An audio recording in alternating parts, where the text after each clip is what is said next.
Com mais de 14 anos de experiência no mundo corporativo, ele já passou por multinacionais como a Deloitte de Portugal, liderou equipas e construiu pontes entre culturas e mercados, natural da Guiné-Bissau, com passagens marcantes por Portugal e Angola. Atualmente é Senior Manager pela PwC em Angola, na área de contabilidade e reporte fiscal, onde lidera com visão, estratégia e propósito. Nesta conversa vamos conhecer a jornada de Marinho Manafá. Mais uma vez, o meu nome é Marinho Manafá, sou Senior Manager na PwC Angola. Um exemplo de liderança, resiliência e evolução contínua. Bom dia, pessoal, sejam todos bem-vindos ao primeiro episódio do podcast de referências. Para o nosso primeiro episódio trazemos cá alguém que particularmente admiro muito e sem sombra de dúvidas é para mim e para mais pessoas uma referência. Trazemos para cá hoje Marinho Eduardo Manafá. Marinho, que é atualmente Senior Manager na área de Tax Reporting e Estratégia da PwC em Angola, de quem temos o prazer de apresentar. Marinho, muito obrigado por ter aceito o nosso convite. Apresenta-te, por favor, para quem nos acompanha. Sim, queria começar por agradecer o convite e confirmar que para mim é uma honra também estar no podcast como o primeiro convidado. Mais uma vez, o meu nome é Marinho Manafá, sou Senior Manager na PwC Angola. Estou a trabalhar em Angola desde 2020. Este é o meu 5º ano já. Sou guineense, logo para mim é uma honra também estar cá em Angola a trabalhar. Obrigado, Marinho. Se calhar iríamos começar com o seguinte. Nós somos o que as nossas experiências dizem respeito sobre nós. É uma citação indireta de uma conversa que tive com o Marinho em contexto privado, o que me faz colocar a seguinte questão. Particularmente seria a primeira questão que iríamos colocar, de que nós somos feitos e em que contexto é que se desenvolveu a personalidade que o Marinho tem atualmente? Começou muito cedo, não sei se é felizmente ou infelizmente, cresci sem o meu pai e sem a minha mãe e fui criado pelo irmão mais velho da minha mãe. E desde muito cedo ele disse-me que nós somos o resultado do nosso esforço. Ele incutiu em mim a disciplina, a crença, principalmente que quando nós trabalhamos realmente conseguimos alcançar os resultados. Ok. O processo de adaptação do Marinho, obviamente, como pessoa passou por diversas etapas e a sua trajetória como profissional não começou cá em Angola, onde se encontra atualmente, mas muito antes do seu processo de a sua história profissional propriamente dito, teve a sua trajetória acadêmica, quando muito jovem decidiu sair da Guiné para Portugal. Como foi esse processo de sair da Guiné, no caso para Portugal? Como foi o processo de adaptação? Obviamente são países irmãos, temos um pouco da cultura um dos outros, né? Sobretudo devido à língua que nós temos partilhada, mas não deixa de ser uma cultura diferente. Como foi esse processo em sair da Guiné para Portugal, ainda muito jovem, para fazer a sua licenciatura? Sim. Quando saí da Guiné tinha 18 anos. O sonho dos jovens guineenses é ir para Portugal para estudar. Também fazia parte do meu sonho, só que eu não fui para estudar. Eu fui porque a minha mãe já estava a viver em Portugal. Fui mesmo para Portugal como imigrante. Imigrei. Okay. E quando cheguei, comecei a trabalhar. Ou seja, a prioridade nem sequer era estudar. Eu trabalhei durante o dia e estudei à noite. Eu fiz o 12º ainda em Portugal à noite. E o processo da adaptação, para quem está a trabalhar, para quem está a estudar, para quem sai de um país africano, e foi a minha primeira viagem para fora da Guiné, um país completamente novo, com frio, um frio que eu nunca senti na minha vida. Cheguei em Portugal em pleno dezembro. Não foi um processo de adaptação fácil, mas ainda bem que acabou por correr bem, porque consegui emprego logo no meu primeiro mês e logo em janeiro também comecei a... Mas isso foi antes da licenciatura ou durante o percurso acadêmico mesmo? Foi o meu 12º. Depois de terminar o 12º é que fui para a universidade para fazer a licenciatura. Sim. Ok. Então, passou esse processo de adaptação, obviamente no seu 12º ano, quando decidiu emigrar para Portugal, depois começou a sua licenciatura na Universidade de Évora, estou certo? De onde fez o curso de Economia. Da universidade, de onde começou o seu percurso acadêmico, obviamente, para o mercado de trabalho. A primeira experiência profissional de Marinho foi na Deloitte de Portugal, certo? Como foi ter a sua primeira experiência de trabalho relevante numa Big Four, que provavelmente é sonho de muitas pessoas, obviamente. Grande parte das pessoas que estudam ciências econômicas, sobretudo, tem um sonho de ingressar para uma Big Four. Muitos até dizem que é um sonho vendido, mas como foi esse processo em sair logo da sua experiência acadêmica da Universidade de Évora e ainda mais no curso de Economia para trabalhar em contabilidade, para começar a trabalhar como contabilista na Deloitte de Portugal? Eu, ainda no meu 2º ano da universidade, tivemos uma visita da Deloitte de Portugal. As visitas académicas que fazem, onde explicam as diferentes áreas que têm, e apaixonei-me por essa área de business outsourcing, que é o serviço que nós prestamos, que é outsourcing financeiro, onde os nossos clientes nos contratam e nós fazemos praticamente todas as funções que são feitas dentro de um departamento financeiro, exceto a auditoria. Nisto, quando cheguei ao meu último ano, fiz uma candidatura espontânea e fui selecionado para fazer os testes psicotécnicos. Mais tarde passei para a fase das entrevistas e depois tive a sorte de ser selecionado para efetivamente começar a trabalhar. Foi sempre a minha primeira escolha desde o 2º ano da universidade. A Deloitte, nesse caso? A Deloitte, essa área. Naquela altura, a Deloitte era a única das Big Four que tinha esta área. As outras Big Four não tinham esta área. A minha paixão nunca foi a auditoria. A minha paixão nunca foi só as Big Four. A minha paixão é trabalhar nesta área, numa Big Four, porque foi essa Big Four que foi a minha universidade, fazer esta apresentação que me fez apaixonar por essa área também. Mas como foi essa imigração propriamente o Marinho formou-se em Economia e decidiu trabalhar em Contabilidade? Existiu algum gatilho propriamente dito que fez com que não? A partir de agora só quero trabalhar em Contabilidade, não quero seguir uma carreira de economista como tal. Depois do meu primeiro ano de curso, eu apercebi-me o que é que um economista faz. Os economistas são formados para tomar decisões macroeconômicas ao nível dos países. Esta é a nossa formação base. Nós não somos formados para tomar decisões ao nível de empresas. Se bem que temos a microeconomia e todas as ciências ligadas à microeconomia que podem ser aplicadas no contexto empresarial.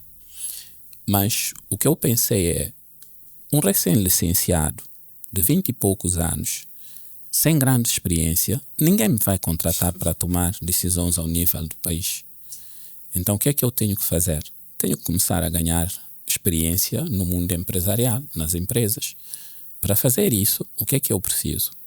A Universidade de Évora tinha a opção das pessoas que estão a fazer economia também fazerem disciplinas do curso de gestão sem pagar.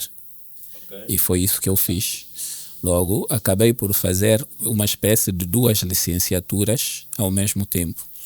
Tive muitas cadeiras de gestão durante a licenciatura. O nosso curso de economia tinha 6 cadeiras por semestre. Eu, por cada semestre, adicionei mais 2 cadeiras de gestão. E já tínhamos cadeiras comuns também entre economia e gestão. Logo, acabei por fazer todas as disciplinas fundamentais de gestão que me permitiram depois ter sucesso ao nível de uma Big Four nesta nossa área. Ok. Anos passaram-se após a experiência que teve com a Deloitte de Portugal e o Marinho então decide regressar para a terra-mãe, quando decidiu regressar para a Guiné. Essa experiência certamente não foi fácil, porque conviveu durante muito tempo com uma experiência num continente diferente do nosso, diferente da África. Mas como foi o processo em ter de regressar de Portugal para a Guiné, mas não seria para trabalhar efetivamente por conta de outra, mas para empreender? que aprendizados é que levou dessa experiência e como é gerir um negócio num contexto africano, sendo que grande parte do seu processo de desenvolvimento profissional começou num território completamente diferente. Como foi essa experiência? Que aprendizado essencialmente tirou dessa experiência ao regressar para a Guiné? Quando voltei para a Guiné, vi um país diferente. Por que é que eu estou a dizer que vi um país diferente? Eu sempre vivi na Guiné antes de sair da Guiné. Era o único mundo que eu conhecia. Fora isso, não conhecia mais nada. Fui para Portugal. Durante os anos que tive em Portugal, vivi quase 10 anos em Portugal. Viajei pelos outros países da Europa. Conheci muito a realidade europeia, o que fez com que quando eu voltasse para a Guiné, encontrei um país diferente. Não encontrei um país que deixei, encontrei um país que passei a comparar. E não só isso, como as Big Four, do ponto de vista de competências organizacionais, são das melhores organizações a nível mundial.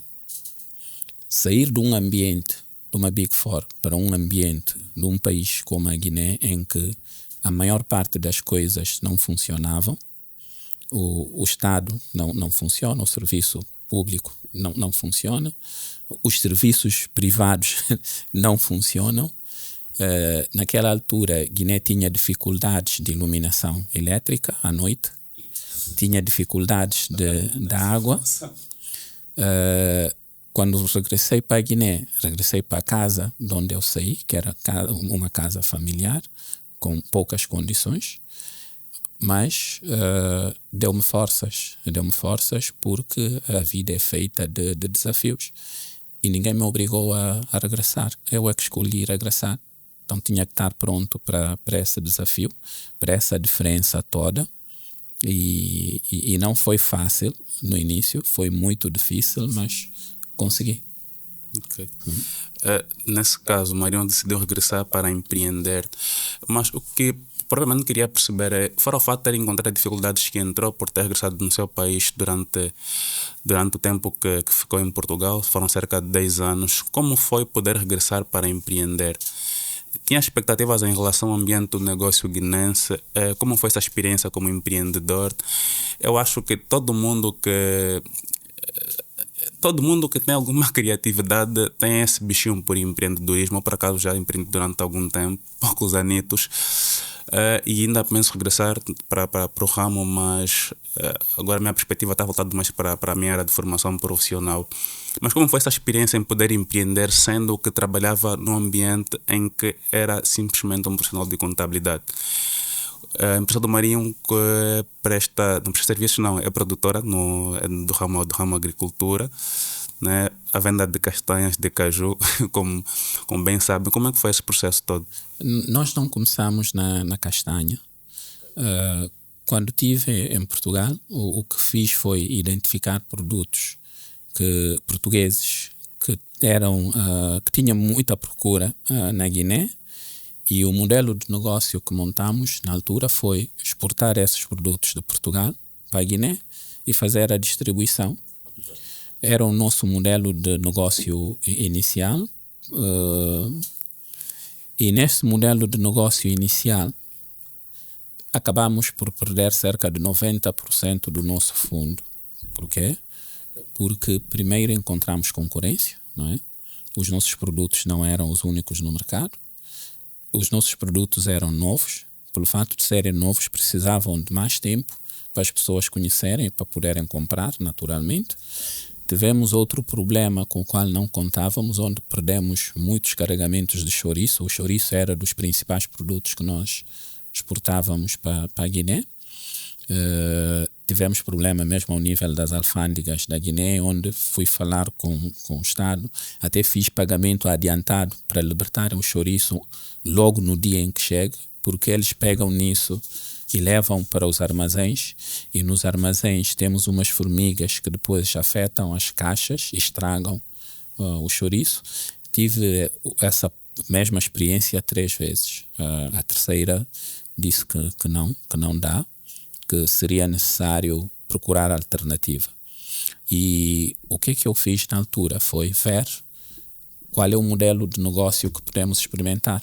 Então tentamos fazer distribuição de outros produtos que comprávamos localmente também, e nisso acabei por experimentar o negócio da castanha de caju. Nós não produzimos, nós compramos aos produtores, aos agricultores, e vendemos aos indianos. Comecei o negócio graças a um indiano que me explicou como é que o negócio funcionava, e ele disse-me que, sendo guineense, que teria vantagens, porque a maior parte dos operadores nesse setor na Guiné eram estrangeiros. E aceitei o desafio, e até hoje é um negócio que continua a estar de pé e continua a funcionar. Mas no contexto africano e no contexto da Guiné principalmente, os desafios para quem está a empreender são muito superiores. Por quê? Porque tu não recebes apoios, não tens apoio de Estado, não tens apoio de nada. Não só não recebes apoio, como tens toda a carga fiscal semelhante a quem já está no mercado há muito tempo. Não há uma discriminação positiva. Ou seja, não há para quem está... para pequenas e médias empresas. Não há incentivo. Não estou a falar da minha experiência pessoal. Não houve nenhum incentivo. Tive que pagar o mesmo que as pessoas que já estavam no mercado há muito tempo estavam a pagar, e numa situação de concorrência que não é igual, porque quem está a entrar não tem as mesmas forças que quem já está no mercado há muito tempo. E para um jovem que está a começar a empreender, ter essas condições de mercado nunca são condições fáceis. E a resiliência também é necessária nestas circunstâncias, porque tu tentas uma vez, corre mal, tentas 2 vezes, corre mal, tens que continuar a tentar. No meu caso, mudei de ramo, não continuei a tentar no chouriço, que me deu muita perda, mas tentei noutra atividade que continua a funcionar até hoje. Ok, mas nos primeiros anos em que decidiu fazer essa mudança propriamente do produto que comercializava, houve sucesso, ou também foi com base a resiliência que construiu, pelo menos a base que tem atualmente? O Marinho começou, penso que há 10 anos? Não, muito mais. Há muito mais tempo. Comecei o negócio em 2010. O primeiro modelo, nós praticamente falimos no primeiro ano e lançamos esse segundo modelo em 2011. E de 2011 para 2025 já temos 14 anos de atividade. Mas durante esses 14 anos de atividade, em que momento começou-se propriamente a fazer a comercialização Logo no primeiro ano. Logo no primeiro ano? Sim. Porque nós compramos aos agricultores nas províncias, não é? E os indianos estão na capital. Okay. Então nós trazemos a castanha para a capital e vendemos aos indianos. Os indianos, para quem não sabe, devia ter explicado essa parte também, a castanha de caju é o principal produto de exportação da Guiné, responsável por cerca de 90% da divisa que entra no país. É como o petróleo. 90%, Maria? Sim, é como o petróleo está para Angola, okay. É assim que a castanha de caju está para a Guiné. Estamos em condições de dizer que a castanha é o petróleo da Guiné. Exatamente. Logo, e o negócio onde nós estamos a sobreviver é apenas o negócio mais desafiante, porque representando este peso todo, sim, o nível de concorrência é sempre muito mais superior. Ok. E adjunto a isso o nível de corrupção também, que... Exatamente. Sem dúvidas, esse elemento que faz parte. Após ter essa experiência que o Marinho teve em Portugal, decide regressar para a Guiné, obviamente para começar a empreender, contribuir, obviamente, para o seu país também. Marinho, posterior, acho que muitos anos depois, teve o convite para regressar a trabalhar, para voltar a trabalhar no ambiente profissional, mais convencional, né, como temos chamado. Como surgiu o convite para trabalhar na PwC em Angola? Que desafios teve? Porque seria novamente uma mudança para o Marinho, porque teve a mudança no período em que decidiu ir para Portugal, fazer a licenciatura e começar a trabalhar. Regressou para a Guiné, mais uma vez sairia do seu país para ir representar uma outra nação. Que desafios teve para que novamente tivesse uma mudança não só a nível profissional, bem como também a nível geográfico, e sobretudo numa posição que é uma posição muito mais de gestão, que é a nível que é de manager, obviamente. Como foi lidar com as expectativas em relação à posição que ocupava e que desafios é que enfrentou a quando dessa mudança? Antes de vir para Angola, o negócio que eu criei na Guiné é um negócio sazonal. Só funciona 3, 4 meses no máximo por ano. Então, eu tinha que encontrar outra ocupação. Depois disso, comecei a dar aulas. Dei aulas quase 7 anos na Guiné, numa universidade. Ao mesmo tempo que dava aulas... Não tinha essa informação, Mário. Sim, sim. A minha primeira experiência profissional na Guiné foi numa empresa de telecomunicação do Estado, Guinétel e Guiné Telecom. Eles precisavam de uma pessoa com experiência na área de contabilidade, que conhecesse o plano de conta português e que conhecesse o plano de conta local da Guiné. Eu aprendi o plano de conta local na Guiné no primeiro ano, quando regressei para a Guiné, então estava numa posição ideal para lhes ajudar. Então fiz esse trabalho, mas depois houve muita interferência política na gestão, com mudanças ao nível dos diretores da empresa. Decidi sair. Porquê? Porque vi que a médio e longo prazo teríamos problema e infelizmente foi o que aconteceu. Acho que para aí 1 ano e meio depois de eu ter saído, a empresa entrou em crise financeira que acabou mesmo por fechar. Aceitei um novo desafio profissional ali, que era trabalhar num banco na Guiné, como responsável do setor público, cuidando da relação com o Estado da Guiné e com as entidades sem fim lucrativas. Fiz esse trabalho durante quase 4 anos e foi depois disso que tive a oportunidade também de ir trabalhar para a MTN, que era uma empresa de telecomunicação, na área comercial, como responsável de distribuição.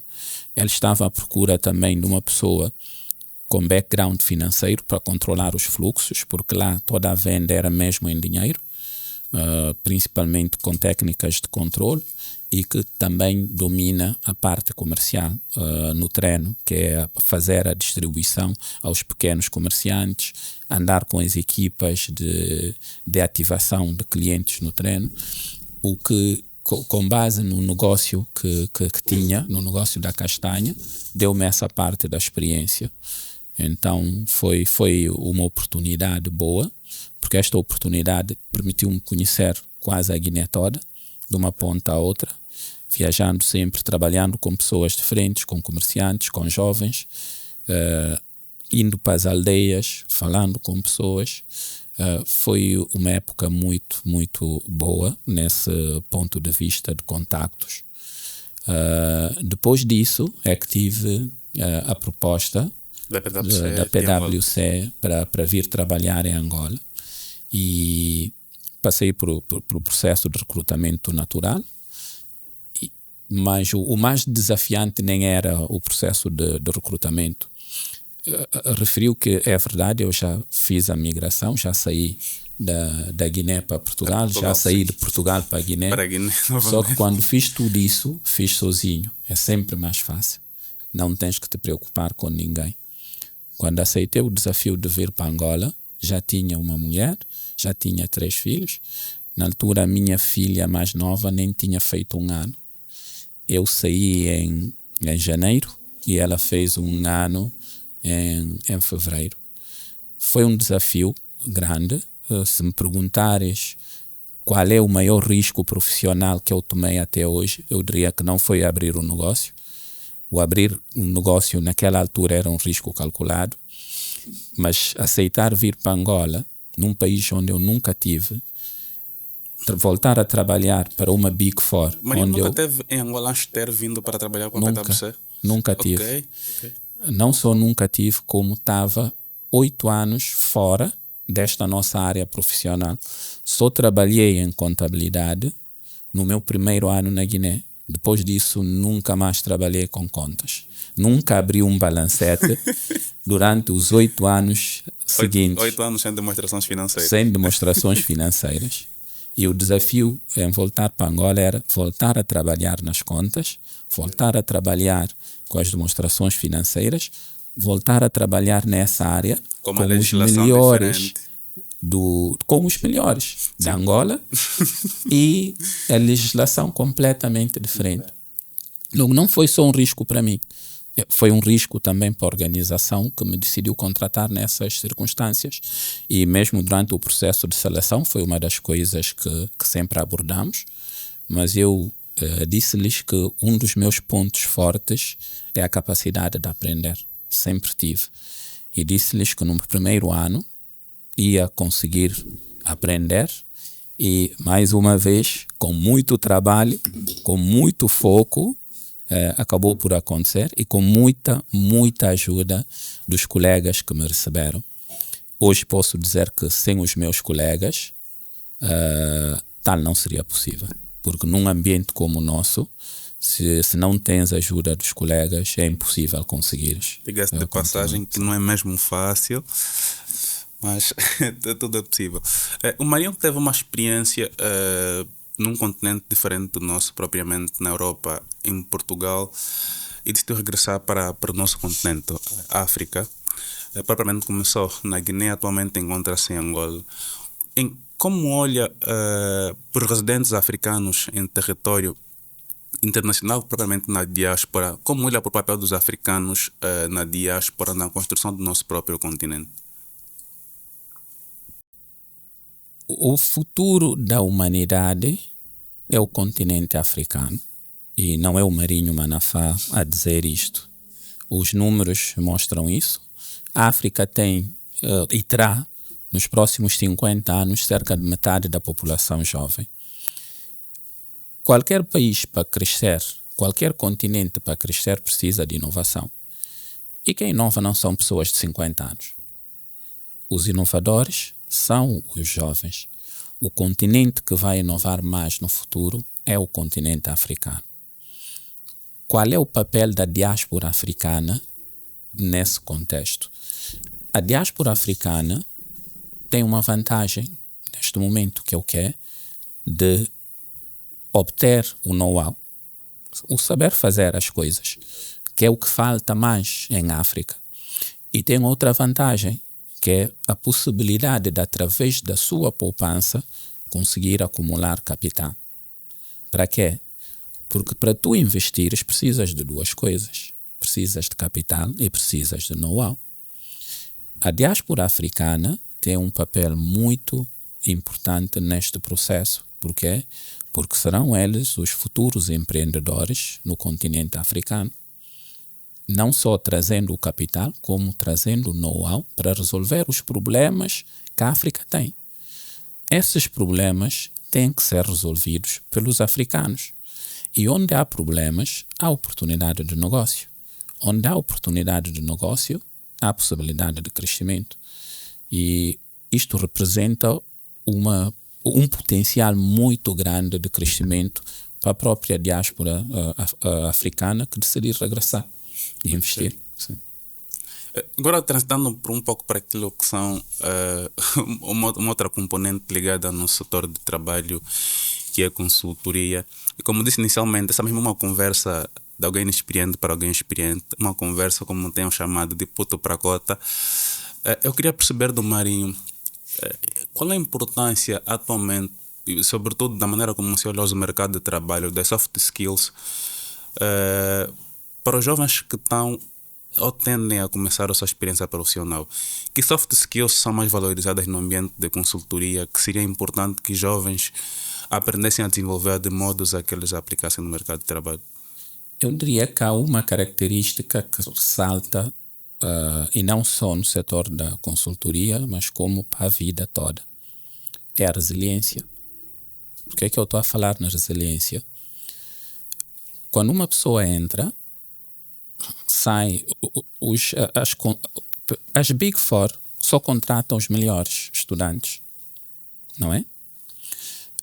Começando logo numa base de melhores estudantes, quando a pessoa chega, pensa que tem muito conhecimento.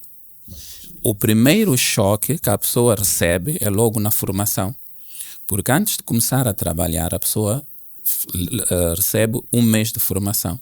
E no mês de formação, a pessoa percebe que afinal eu não sabia nada. E depois, quando começa a trabalhar, pensa que não, eu com esta formação já vou levar conhecimento. Exato. E aí começa a trabalhar na prática e vê que afinal ainda não sei nada. Com certeza. É preciso muita resiliência para passar por essa etapa e continuar a trabalhar numa Big Four. Não só isso, como depois a pressão que nós temos para entregar, e não é entregar só, é entregar com muita qualidade. É preciso desenvolver essa resiliência. E eu disse que é uma característica não só para uma Big Four, mas para a vida. Por quê? Porque quem não é resiliente na vida não consegue vencer. E eu sei que estamos a falar mais do contexto da consultoria, mas eu, quando falo da resiliência, costumo usar uma pessoa como um dos exemplos máximos. Por quê? Porque é mais fácil as pessoas perceberem o que tu estás a dizer quando conhecem uma pessoa que tu estás a referir e estás a referir essa característica. E quem é a pessoa que eu estou a falar? Estou a falar do Cristiano Ronaldo. Por que é que eu estou a dizer que o Cristiano Ronaldo é um dos exemplos máximos de resiliência? Porque ele ficou 2, 3, 4, 5 anos sem ganhar nada. E o Messi ganhava tudo, todas as bolas, praticamente todas as competições. Ele nunca desistiu. Ele sempre acreditou que era possível. Não só acreditou que era possível, como conseguiu ganhar tantas bolas como alcançou o Messi. Depois, mais tarde, o Messi conseguiu ultrapassá-lo. Mas para dizer que uma pessoa que não é resiliente nunca conseguiria fazer o que ele conseguiu fazer. Não é só o foco no trabalho, mas é a resiliência, o acreditar que é possível.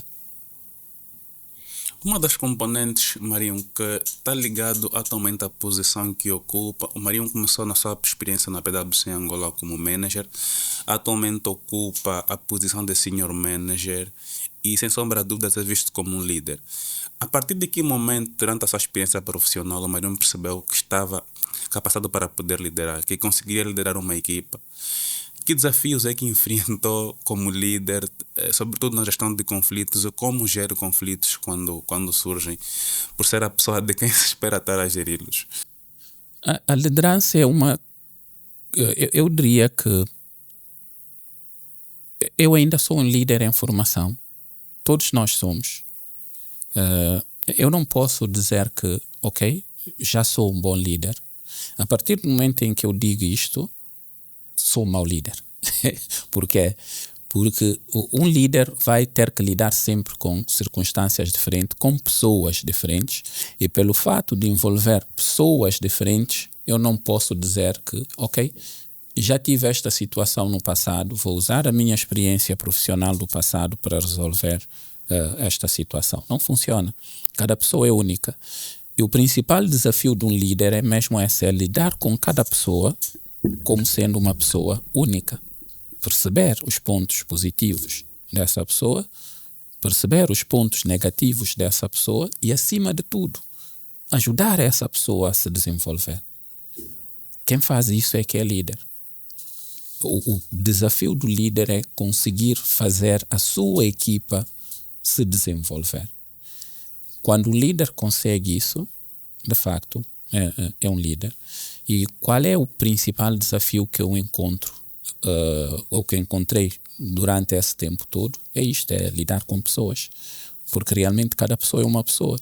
E não podemos usar uma solução única para as situações. Não funciona. Eu posso dizer que, felizmente, nunca encontrei uma situação de conflito extrema no trabalho.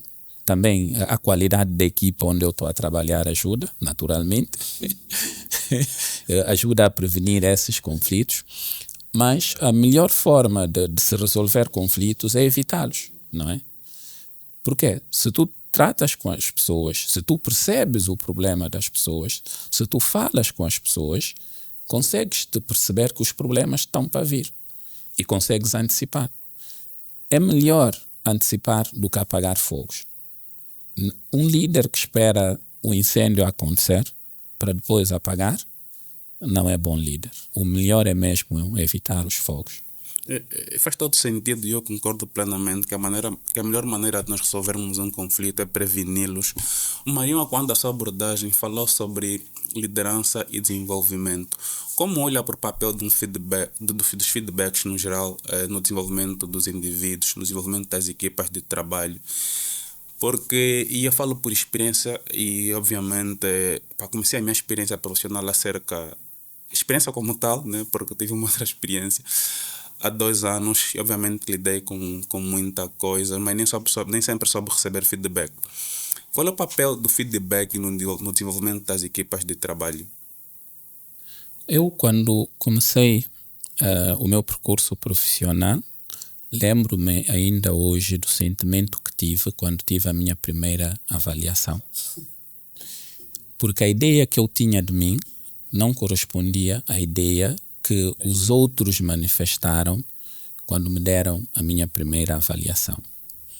E isso porque isso é muito importante para percebermos sempre que, por mais perfeita que seja a imagem que nós temos de nós não vivemos apenas conosco, nós vivemos com os outros. Então temos que confirmar que realmente a percepção que eu tenho é a mesma percepção que os outros têm. Quando eu percebo as diferenças e eu quero ser essa pessoa que eu projeto ser, a minha função é trabalhar nessas diferenças, para encurtá-las. Eu posso até não conseguir atingir 100%, mas devo trabalhar o máximo possível para conseguir tentar lá chegar. O feedback tem essas 2 partes. A primeira parte é a pessoa que recebe mal, não é? E diz, isto que estão a dizer não é verdade, eu não sou assim. Tem uma segunda parte, onde a pessoa pode dizer, não, muito obrigado pelo que estão a dizer sobre mim, realmente o que estão a dizer são as competências que eu devo trabalhar, que eu devo melhorar. E se a minha atitude for essa, e eu efetivamente trabalhar o que estão a dizer, o que é que achas que vai ser o próximo feedback? Vai ser melhor, não vai ser pior. Mas isso a pessoa só aprende com a experiência. Depois de ter reagido mal ao primeiro feedback, ao segundo melhorou, ao terceiro melhorou. Exato. E continua a trabalhar para melhorar, que é a minha situação. Sim. Eu faço essa questão porque e faz todo sentido, porque o feedback só ressalta para nós a importância da comunicação. Eu acho que a maneira como nós nos percebemos em relação ao mundo é muito diferente em relação às pessoas olham para nós, por exemplo. Então, eu estou a entregar um trabalho, vou falar propriamente do ambiente corporativo, estou a entregar um trabalho para as pessoas olham para aquele trabalho e olham para mim. Eu estou a entregar uma comunicação, é para as pessoas, não é para mim. A maneira como eu entrego não depende simplesmente de mim, deve ter outra parte de responsabilidade da maneira como as pessoas vão receber aquilo. Então, o feedback, mais uma vez, só ressalta a importância de nós sabermos comunicar aquilo que nós queremos entregar efetivamente para as pessoas, de modo a que a percepção delas esteja minimamente ajustada em relação à percepção que eu quero, nesse caso, que as pessoas tenham sobre mim. O Marinho falou sobre o fato de não ter recebido o seu primeiro feedback da maneira como esperava que iria receber. Qual foi o impacto desse feedback sobre o seu desenvolvimento? Eu aprendi que a humildade também faz parte do negócio. Eu falei da resiliência, apontei a resiliência como o aspecto-chave. Eu diria que são 2 faces da mesma moeda. De um lado tens a resiliência e do outro lado tens a humildade. Quem não é humilde não consegue receber feedbacks negativos. E a humildade ajuda-nos realmente a aceitar esse feedback e a trabalhar para melhorar. A humildade ajuda-nos a ter consciência das nossas limitações e das nossas fraquezas. Logo, foi isso que eu aprendi com o meu primeiro feedback, que não adianta só ser bom, não adianta só ser excelente, é preciso ser humilde, é preciso ter a humildade de reconhecer quando estamos a errar e que afinal não sabemos tudo e afinal não podemos tudo. Claro. E faz todo sentido o que o Marinho disse. Eu convivo com algumas pessoas que obviamente trabalham no mesmo setor, ainda que em empresas diferentes, e grande parte chega é a conclusão de que trabalhar em ambiente Big Four é como se fosse uma montanha russa. Tem os altos e baixos, obviamente. Qual tem sido o drive do Marinho para poder conduzir os momentos em que existe a frustração, existe estagnação, obviamente, durante o seu processo profissional? Qual tem sido o teu drive para poder lidar com estes momentos de altos e baixos? Tem sido a paixão. Desde o meu segundo ano, que a minha paixão foi trabalhar numa Big Four e trabalhar nesta área. Por que é que eu aceitei o convite de vir para Angola? Por que é que eu aceitei deixar a minha família para trás? É por causa desta paixão. Logo, como se diz, quem corre por gosto não se cansa. O trabalho que nós fazemos, a exigência que tem, se tu não tens paixão, não aguentas. 2 dias recebes uma oferta no mercado por um trabalho que tu vais fazer metade das horas e que vais ganhar o mesmo ou muito mais e sais, não é? Então quem fica, quem aguenta isso é mesmo por causa da paixão, claramente. Okay. Ultimamente tem-se ressaltado muito o facto de, e isso é a nível global, o facto de os papéis de trabalho, sobretudo para o ramo da contabilidade, terem sido melhorados. Atualmente, por exemplo, há países que já estão a tentar mudar a função de um bookkeeper, que é praticamente a pessoa que só registra os fatos patrimoniais, do analista de contas, que seria um contabilista normal. Como o Marinho olha para a globalização, a inovação tecnológica, sobretudo em relação aos papéis de trabalho, falando propriamente de contabilistas, porque muito do trabalho que é feito por um contabilista atualmente parece estar a ser substituído por inteligência artificial. Só para ter noção, nós, quando nosso processo de formação acadêmica, muitos de nós nos foi ensinado que a contabilidade é a ciência que resiste aos fatos patrimoniais. Obviamente, se hoje existe um software e adjunto a isso a inteligência artificial para que consiga registrar os fatos patrimoniais, que em condições normais seria uma pessoa a registrar, é meio que tirar uma das funções de um contabilista normal. Como olha para isso, sobretudo como olha para os papéis de trabalho de um contabilista nos próximos 5 anos, próximos 10 anos, cara?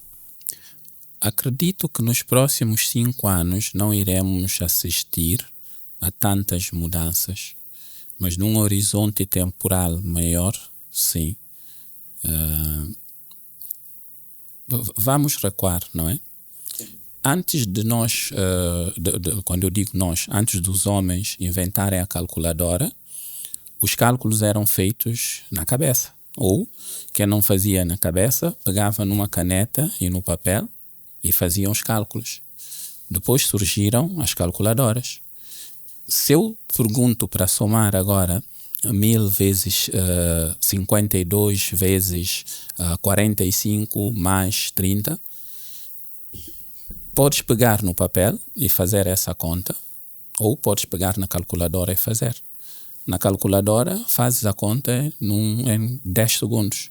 No papel não podes fazer a conta em 10 segundos. Podes fazer, mas vai te levar mais tempo. A relação entre os contabilistas e a tecnologia também é essa. Eu posso continuar a registrar os factos patrimoniais, se eu quiser, ou posso deixar que aconteça a integração automática através dos softwares, através da inteligência artificial. O nosso trabalho não está em causa. Por quê? Porque depois daqueles factos estarem registrados, eu tenho que verificar se o registro está bem ou se não está bem. E o olhar do ser humano vai continuar a estar lá para garantir isso.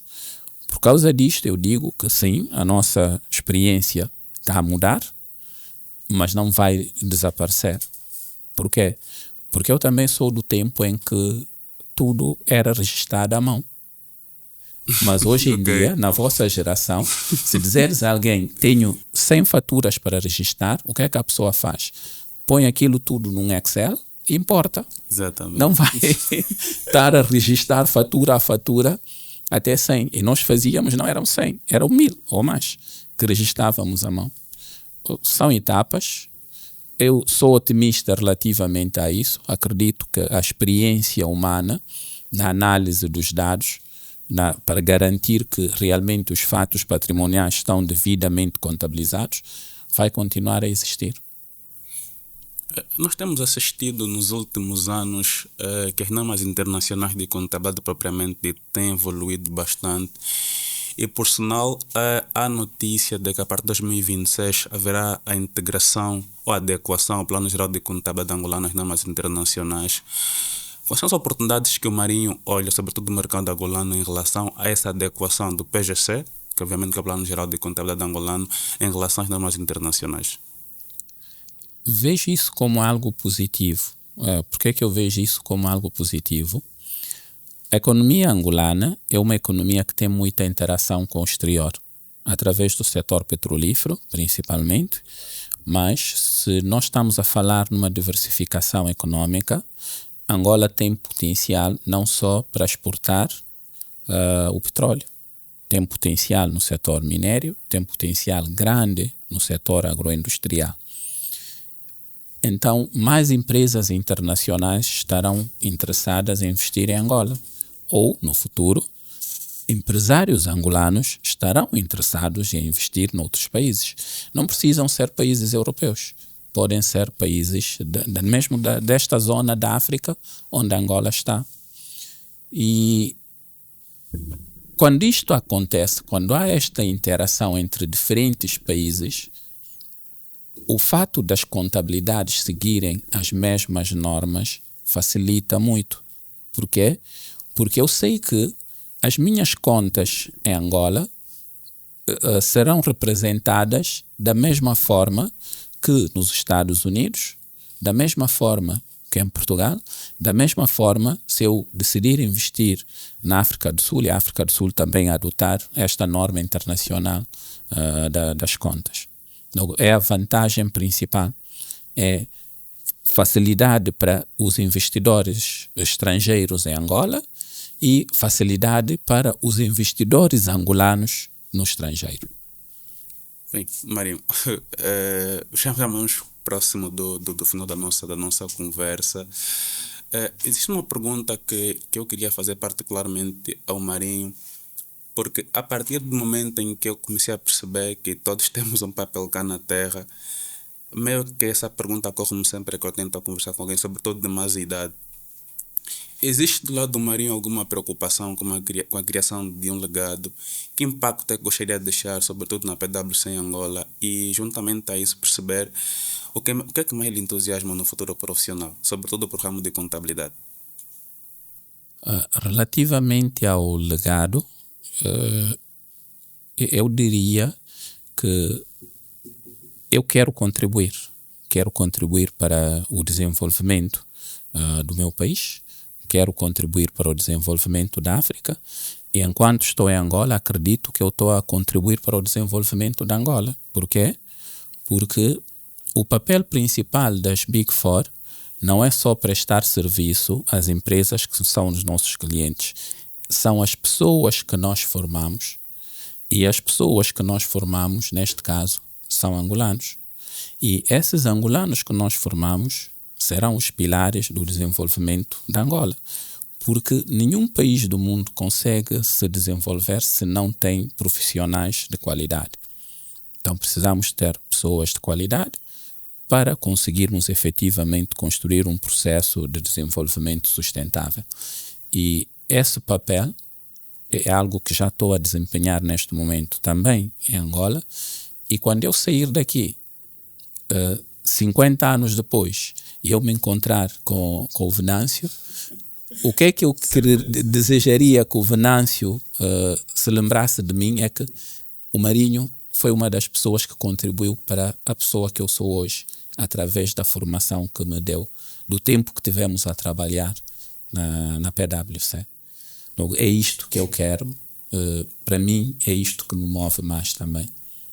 Eu acho que faz todo sentido. Muitas das vezes, quando somos encarados com essa questão, que envolve, sobretudo, ser uma referência, a criação de um legado, nós pensamos, por exemplo, no próximo Jeff Bezos, no próximo Elon Musk, mas a maneira como nós interagimos com determinada pessoa diz muito sobre o legado que nós vamos deixar.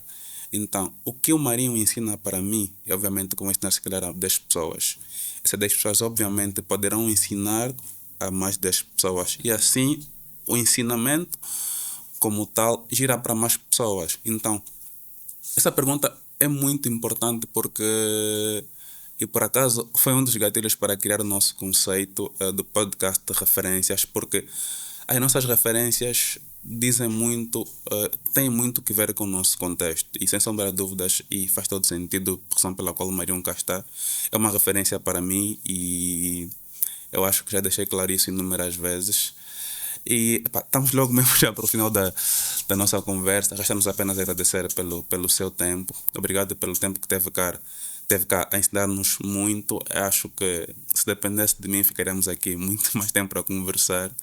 Mas, como disse inicialmente, o Marinho é senior manager e, além disso, é esposo e é pai, tem coisas por cuidar também. Resta-nos apenas agradecer pelo seu tempo e por ter aceito o nosso convite, Marinho. Sim, agradeço eu mais uma vez a oportunidade também de poder falar para mais pessoas jovens em Angola e espero que tenham ouvido e que tenham gostado, principalmente. Sim. Obrigado. Assim que nos acompanha, obrigado pelo seu tempo. Esta foi a conversa que tivemos com Marinho Manafá, como disse inicialmente. Marinho é atualmente Senior Manager da área de Tax Reporting e Strategy pela PwC em Angola. Obrigado. Ele foi a minha referência para o dia de hoje e estamos juntos para o próximo episódio. Obrigado.